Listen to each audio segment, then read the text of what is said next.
Biaya lelang adalah biaya yang dikenakan dalam suatu pelelangan. Pengenaan biaya lelang ini telah diatur sejak adanya Vendor Reglement Statblad 1908. Kemudian di dalam Peraturan Menteri Keuangan dan Peraturan Direktur Jenderal yang mengatur mengenai lelang, pengenaan biaya lelang ini juga ditentukan di dalam peraturan-peraturan tersebut. Mengenai besaran biaya lelang ini diatur dalam ketentuan peraturan pemerintah. Saat ini yang paling terbaru adalah nomor 3 tahun 2018 mengenai jenis dan tarif PNBP di lingkungan Kementerian Keuangan. Biaya lelang ini terdiri dari biaya lelang pembeli dan biaya lelang penjual.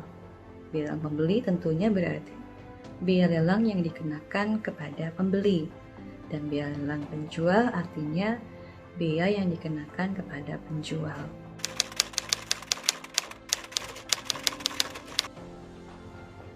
Biaya lelang pembeli dikenakan kepada pembeli.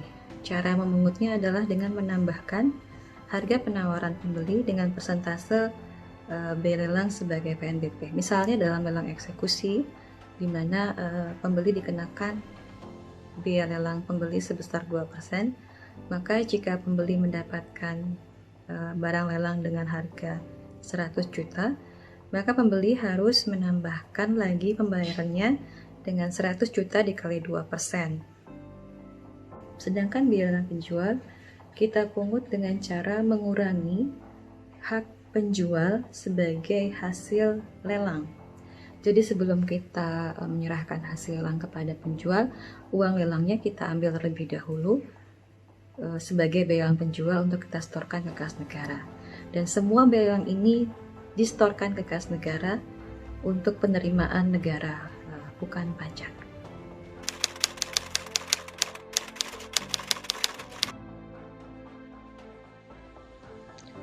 Dari tabel tarif PNBP ini kita bisa melihat adanya pembedaan besaran tarif biaya lelang untuk beberapa jenis lelang, kemudian pembedaan tarif biaya lelang untuk biaya lelang penjual dan biaya lelang pembeli, dan juga pembedaan untuk barang tidak bergerak dan barang bergerak.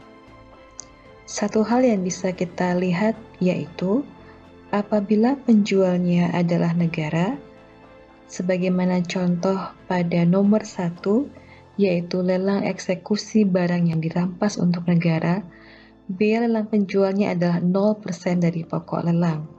Karena penjualnya adalah negara, sehingga tidak dikenakan biaya lelang penjual atau biaya lelang penjualnya hanya 0%.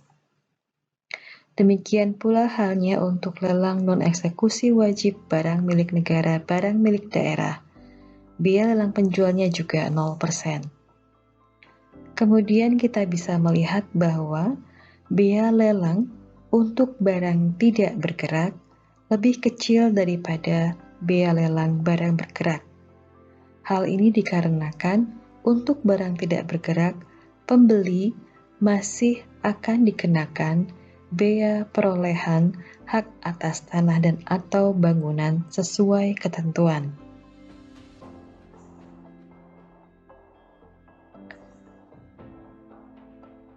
Dalam tabel ini disajikan beberapa bea lelang terkait posisi penjual, yaitu apabila terdapat pembatalan lelang dan apabila terdapat permohonan lelang untuk lelang eksekusi hak tanggungan, eksekusi harta pailit, dan eksekusi pengadilan.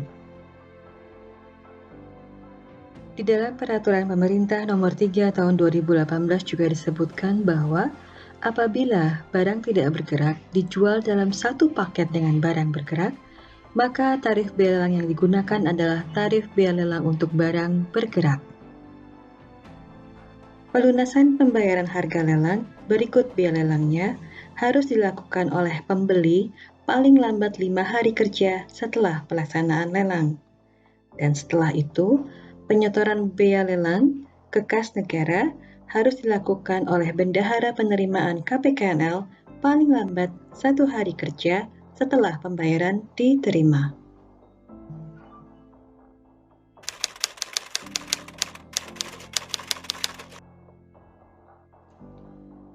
Dalam kasus ini kita bisa melihat ada sebidang tanah yang dijual dengan satu paket dengan kendaraan mobil Toyota Camry. Lelangnya merupakan lelang eksekusi barang rampasan yang berasal dari benda sitaan tipikor dengan nilai penawaran sebesar 23 miliar rupiah.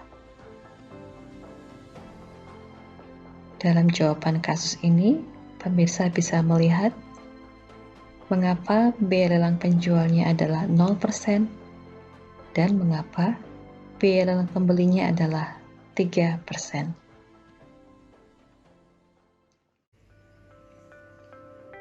Mudah-mudahan dari penjelasan tadi, pemirsa KLC bisa memahami cara pengenaan biaya lelang penjual dan pembeli dalam suatu pelelangan.